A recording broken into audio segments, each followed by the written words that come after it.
जय श्री हरि। मैं हूँ नीरू शर्मा। आस्था और उपाय में आपका हृदय से स्वागत है। आज हम श्रवण करने जा रहे हैं पुरुषोत्तम मास महात्म्य का 30वां अध्याय। तो श्री हरि के चरणों में ध्यान करके कथा में प्रवेश करते हैं। उससे पहले कमेंट बॉक्स में एक बार पुरुषोत्तम भगवान की जय कह के अपनी हाजिरी जरूर लगा दे। नारद जी बोले, हे तपोनिधे, तुमने पहले पतिव्रता स्त्री की प्रशंसा की है, अब आप उनके सब लक्षणों को मुझसे कहिए। सूत जी बोले, हे पृथ्वी के देवता ब्राह्मणों, इस प्रकार नारद मुनि के पूछने पर स्वयं प्राचीन मुनि नारायण ने पतिव्रता स्त्री के लक्षणों को कहा। श्री नारायण बोले, हे नारद, सुनो, मैं पतिव्रता के उत्तम व्रत को कहता हूँ। पति कुरूप हो, कुत्सित व्यवहार वाला हो अथवा सुरूपवान हो, रोगी हो, पिशाच हो, क्रोधी हो, मद पान करने वाला हो, मूर्ख हो, मूक हो, अंधा हो, बहरा हो, भयंकर हो, दरिद्र हो, कुपन हो, निंदित हो, दीन हो, अन्य स्त्रियों में आसक्त हो, परंतु सती स्त्री सदा वाणी, शरीर, कर्म से पति का देवता के समान पूजन करे। कभी भी स्त्री पति के साथ कठोर व्यवहार ना करे। बाला हो, युवती हो अथवा वृद्धा हो, परंतु स्त्री स्वतंत्रता पूर्वक अपने गृह में भी कुछ कार्य को नहीं करे। अहंकार और काम क्रोध को सर्वदा त्याग कर पति के मन को सदा प्रसन्न करती रहे और दूसरे के मन को भी कभी भी प्रसन्न नहीं करे। जो स्त्री दूसरे पुरुष से कामना सहित देखी जाने पर, प्रिय वचनों से प्रलोभन देने पर अथवा जन समुदाय में स्पर्श होने पर भी विकार को नहीं प्राप्त होती है, तो स्त्रियों के शरीर में जितने रोम होते हैं उतने हजार वर्ष तक वह स्त्री स्वर्ग में वास करती है। दूसरे पुरुष के धन के लोभ देने पर जो स्त्री पर पुरुष का मन, वचन, कर्म से सेवन नहीं करती है, तो वह स्त्री लोक में भूषण और सती कही गई है। दूती के प्रार्थना करने पर भी, बलपूर्वक पकड़ी जाने पर भी, वस्त्र आभूषण आदि से आच्छादित होने पर भी जो स्त्री अन्य पुरुष का सेवन नहीं करती, तो वह सती कही जाती है। जो दूसरे से देखे जाने पर नहीं देखती है और हंसाई जाने पर नहीं हंसती है, बात करने पर नहीं बोलती है, वह उत्तम लक्षण वाली पतिव्रता स्त्री है। रूप यौवन से युक्त और गाने नाचने में होशियार होने पर भी अपने अनुरूप पुरुष को देखकर विकार को प्राप्त नहीं होती, वह स्त्री सती है। रूपवान, जवान, मनोहर कामिनियों का प्रिय ऐसे परपुरुष के मिलने पर भी जो स्त्री इच्छा नहीं करती है, वह महासती कही गई है। पतिव्रताओं को पति के सिवाय दूसरा देवता, मनुष्य, गंधर्व भी प्रिय नहीं होता, इसलिए स्त्री अपने पति का अप्रिय कभी नहीं करे। जो पति के भोजन करने पर भोजन करती है, दुखित होने पर दुखित होती है, प्रसन्न होने पर प्रसन्न होती है, परदेश जाने पर मैला वस्त्र को पहनती है, जो पति के सो जाने पर सोती है और पहले जागती है, जो दूसरे को चित्त से नहीं जाती है, वह पतिव्रता स्त्री है। सास ससुर में भक्ति करती है और विशेष करके पति में भक्ति करती है। धर्म कार्य में अनुकूल रहती है, धन संचय में अनुकूल, गृह के कार्य में प्रतिदिन तत्पर रहने वाली है। खेत से, वन से, ग्राम से पति के आने पर स्त्री उठकर आसन और जल देकर प्रसन्न करे। नित्य प्रसन्नमुख रहे, समय पर भोजन देवे, भोजन करते समय कभी भी खराब वाणी नहीं बोले। गृह में प्रधान स्त्री सदा आसन, भोजन, दान, सम्मान, प्रिय भाषण में तत्पर रहे। गृह के खर्च के लिए स्वामी ने जो धन दिया है उससे घर के कार्य को करके बुद्धिपूर्वक कुछ बचा लेवे। दान के लिए दिए हुए धन में से लोभ करके कुछ कोर कसर नहीं करे और बिना पति की आज्ञा के अपने बंधुओं को धन नहीं देवे। दूसरे पुरुष के व्यापार की बातचीत, अत्यंत हंसना, अत्यंत रोष और क्रोध पतिव्रता स्त्री को शोभा नहीं देता। पति जिस वस्तु का पान नहीं करता है, जिस वस्तु को नहीं खाता है, जिस वस्तु का भोजन नहीं करता है, उन सब वस्तुओं का पतिव्रता स्त्री त्याग करे। तेल लगाना, स्नान, शरीर में उपटन लगाना, दांतों की शुद्धि पतिव्रता स्त्री पति की प्रसन्नता के लिए करे। हे मुने, त्रेता युग से स्त्रियों को प्रतिमास रजो दर्शन होता है। उस दिन से 3 दिन त्याग कर गृह कार्य के लिए शुद्धि होती है। प्रथम दिन चांडाली है, दूसरे दिन ब्रह्मघातिनी है, तीसरे दिन रजकी है, चतुर्थ दिन शुद्ध होती है। स्नान, शौच, गाना, रोदन, हंसना, सवारी पर चढ़ना, मालिश, स्त्रियों के साथ जुआ खेलना, चंदन आदि लगाना, विशेष करके दिन में शयन, दातुन करना, मानसिक अथवा वाचिक मैथुन करना, देवता का पूजन करना, देवताओं को नमस्कार रजस्वला स्त्री नहीं करे, रजस्वला का स्पर्श और उसके साथ बातचीत नहीं करे, रजस्वला 3 रात तक अपने मुख को नहीं दिखाए, जब तक शुद्धि स्नान नहीं करे तब तक अपने वचनों को नहीं सुनावे। रजस्वला स्त्री स्नान कर दूसरे पुरुष को नहीं देखे, सूर्य नारायण को देखे बाद पंचगव्य का पान करे। अपनी शुद्धि के लिए केवल पंचगव्य अथवा दूध का पान करे। श्रेष्ठ स्त्री कहे हुए नियम में स्थित रहे।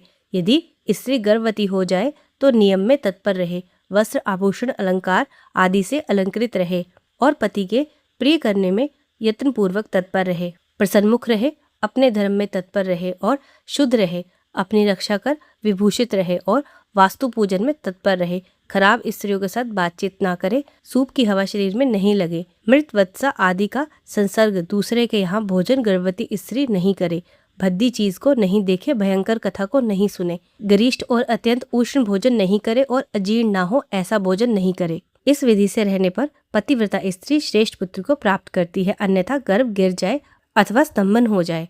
अपने गुणों से हीन दूसरी सोत की निंदा नहीं करे। ईर्ष्या राग से होने वाले मत्सरता आदि के होने पर भी सोत स्त्री परस्पर में अप्रिय वचन नहीं कहे, दूसरे के नाम का गान ना करे और दूसरे की प्रशंसा नहीं करे, पति के दूर वास नहीं करे किंतु पति के समीप में वास करे और पति के कहे हुए स्थान में पृथ्वी पर पति के सामने मुख करके वास करे। स्वतंत्रता पूर्वक दिशाओं को ना देखे और दूसरे पुरुष को नहीं देखे, विलास पूर्वक पति के मुख कमल को देखे, पति के कही जाने वाली कथा को आदर पूर्वक स्त्री श्रवण करे, पति के भाषण के समय स्वयं स्त्री बातचीत नहीं करे, रति में उत्कंठा वाली स्त्री पति के बुलाने पर शीघ्र रति स्थान को जाए, पति के उत्साह पूर्वक गाने के समय स्त्री प्रसन्न चित्त से श्रवण करे, गाते हुए पति को देख स्त्री आनंद में मग्न हो जावे, पति के समीप व्यग्र चंचल चित्त से व्याकुल हो नहीं बैठे, कलह के योग्य होने पर भी पति के साथ स्त्री कलह ना करे, पति से भर्सित होने पर भी, निंदा की जाने पर, ताड़ित होने पर भी पतिव्रता स्त्री व्यथित दुखित होने पर भी भय छोड़कर पति को कंठ लगावे, ऊंचे स्वर से रोदन ना करे और पति को कोसे नहीं। स्त्री अपने गृह के बाहर भाग कर ना जाए, यदि बंधुओं के यहाँ उत्सव आदि में जाए तो पति की आज्ञा को लेकर और अध्यक्ष रक्षक से रक्षित होकर जाए और वहाँ अधिक समय तक वास ना करे। पतिव्रता स्त्री अपने घर को लौट आवे, पति के विदेश यात्रा के समय अमंगल वचन ना बोले, निषेध वचन से मना ना करे और उस समय रोदन ना करे, पति के देशांतर जाने पर नित्य उपटन ना लगावे और जीवन रक्षा के लिए स्त्री निंदित कर्म को ना करे, सास ससुर के पास शयन करे, अन्यत्र शयन ना करे और प्रतिदिन प्रत्नपूर्वक पति के समाचार की खोज लेती रहे। पति के प्रदेश जाने पर पतिव्रता इस प्रकार के कार्यों को करे, अंगों को ना धोना, मलिन वस्त्र को धारण करना, तिलक ना लगाना, आंजन ना लगाना, सुगंधित पदार्थ माला आदि का त्याग, नाखून बाल का संस्कार ना करना, दांतों में मिस्सो आदि नहीं लगाना, ऊंचे स्वर से हंसना, दूसरे से हंसी, दूसरे की चाल व्यवहार का विशेष रूप से चिंतन करना, स्वच्छंद भ्रमण करना, दूसरे पुरुष के अंगों का मर्दन करना, एक वस्त्र में घूमना, लज्जा रहित होकर चलना इत्यादि दोष स्त्रियों को अत्यंत दुख वाले कहे गए हैं।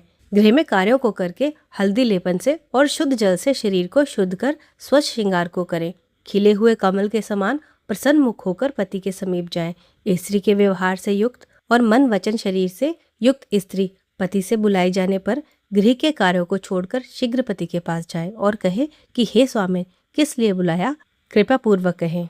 द्वार पर अधिक समय तक खड़ी ना होवे, द्वार का सेवन ना करे, स्वामी से मिली हुई चीज दूसरे को कभी नहीं देवे, पति के उच्चिष्ट मीठा अन्न फल आदि को यह महाप्रसाद है यह कहकर निरंतर प्रसन्न रहे, सुख से सोए सुख से बैठे, स्वेच्छा से रमण करते हुए और आतुर कार्यों में पति को नहीं उठावे, अकेली कहीं ना जावे, नग्न हो स्नान ना करे, पति से द्वेष करने वाली स्त्री को पतिव्रता ना समझे। अलूखल मूसल झाड़ू पत्थर यत्न दहली पर पतिव्रता कभी नहीं बैठे। तीर्थ में स्नान करने की इच्छा वाली स्त्री पति के चरण जल को पीवे। स्त्री के लिए शंकर से भी अथवा विष्णु भगवान से भी अधिक प्रिय पति ही कहा गया है। जो स्त्री पति का वचन ना मानकर व्रत उपवास नियमों को करती है वह पति के आयुष को हरण करती है और मरने के बाद नरक को जाती है। किसी कार्य के लिए कहीं जाने पर जो स्त्री क्रोध कर पति के प्रति जवाब देती है वह ग्राम में कुतिया होती है और निर्जन वन में सियारनी होती है। स्त्रियों के लिए एक ही उत्तम नियम कहा गया है कि स्त्री सदा पति के चरणों का पूजन करके भोजन करे। जो स्त्री पति का त्याग कर अकेले मिठाई खाती है वह वृक्ष के खोड़े में सोने वाली क्रूर उल्लूकी होती है। जो स्त्री पति का त्याग कर अकेली एकांत में फिरती है वह ग्राम में सूकरी होती है अथवा अपनी विष्ठा को खाने वाली गो होती है। जो स्त्री पति का हुंकार कर अप्रिय वचन बोलती है वह मूक अवश्य होती है और जो अपनी सोत के साथ सदा ईर्ष्या करती है वह दूसरे जन्म में दुर्भगा होती है। जो स्त्री पति की दृष्टि बचाकर दूसरे किसी पुरुष को देखती है वह काणी होती है अथवा विमुखी और कुरूपा होती है। जो स्त्री पति को बाहर से आया हुआ देखकर जल्दी से जल, आसन, तांबुल, व्यंजन, पैर को दबाना आदि अत्यंत प्रिय वचनों से पति की सेवा करती है, वह स्त्री पतिव्रताओं में शिरोतन के समान पंडितों से कही गई है। पति देवता है, पति गुरु है, पति धर्म तीर्थ व्रत है, इसलिए सबका त्याग कर एक पति का ही पूजन करे। आशीर्वाद को देने वाली एक माता को छोड़कर दूसरी स्त्री के आशीर्वाद को भी सर्प के समान त्याग देवे। ब्राह्मण लोग विवाह के समय कन्या से इस प्रकार कहलवाते हैं कि पति के जीवित तथा मृत दशा में सहचारिणी हो, इसलिए अपनी छाया के समान पति का अनुगमन करना चाहिए। इस प्रकार पतिव्रता स्त्री को भक्ति से सदा पति के अनुकूल रहना चाहिए। जिस प्रकार सर्प को पकड़ने वाला बलपूर्वक बिल से सर्प को निकाल देता है, उसी प्रकार सती स्त्री यमदूत से भी छुड़ाकर अपने पति को स्वर्ग ले जाती है। यमराज के दूत दूर से ही पतिव्रता स्त्री को देखकर पाप कर्म करने वाले भी उसके पतित पति को छोड़कर भाग जाते हैं। जितनी अपने शरीर के रोम की संख्या है, उतने 10 कोटि वर्ष पर्यंत पतिव्रता स्त्री अपने पति के साथ रमण करती हुई स्वर्ग में सुख भोगती है। विधवा स्त्री सर्वदा सिर के बालों को मुड़वा देवे, एक बार भोजन करे, कभी भी दूसरी बार भोजन नहीं करे। खाट पर सोने वाली विधवा स्त्री अपने पति को नीचे गिरा देती है, इसलिए पति के सुख के लिए पृथ्वी पर सोवे। अंगों में उपटन नहीं लगावे, तांबुल ना खाए, सुगंध का सेवन विधवा ना करे। प्रतिदिन कुछ तेल जल से पति का तर्पण करे और पति के पिता तथा उनके पिता का नाम गोत्र कहकर तर्पण करे। सदा श्वेत वस्त्र धारण करे, ऐसा ना करने पर रोरव नरक को जाती है। इस प्रकार नियमों से युक्त विधवा स्त्री पतिव्रता है। श्री नारायण बोले, लोकों में तथा देवताओं में पति के समान कोई देवता नहीं। जब पति प्रसन्न होते हैं तो समस्त मनोरथों को प्राप्त करती है। यदि पति कुपित होते हैं तो समस्त कामनाएं नष्ट हो जाती हैं। उस पति के संतान विविध प्रकार के भोग, शैया, आसन, अद्भुत प्रकार के भोजन, वस्त्र, माला, सुगंधित पदार्थ और इस लोक तथा स्वर्ग लोक में विविध प्रकार के यश मिलते हैं। इति 30वां अध्याय संपूर्ण। ये था आज का 30वां अध्याय। अब कल का अध्याय बहुत ही महत्वपूर्ण होने वाला है, क्योंकि कल का अध्याय अंतिम अध्याय होने वाला है पुरुषोत्तम मास महात्म्य का। तो कल का अध्याय बिल्कुल मिस मत कीजिएगा, बने रहिएगा मेरे चैनल पर। अगर आपको ये कथा अच्छी लगी हो तो एक लाइक जरूर कर दीजिए, चैनल पे नए हो तो चैनल को सब्सक्राइब जरूर कर दीजिए। मिलती हूँ आपसे कल सुबह 5 बजे। तब तक के लिए प्रेम से बोलिए जय श्री राधे कृष्ण।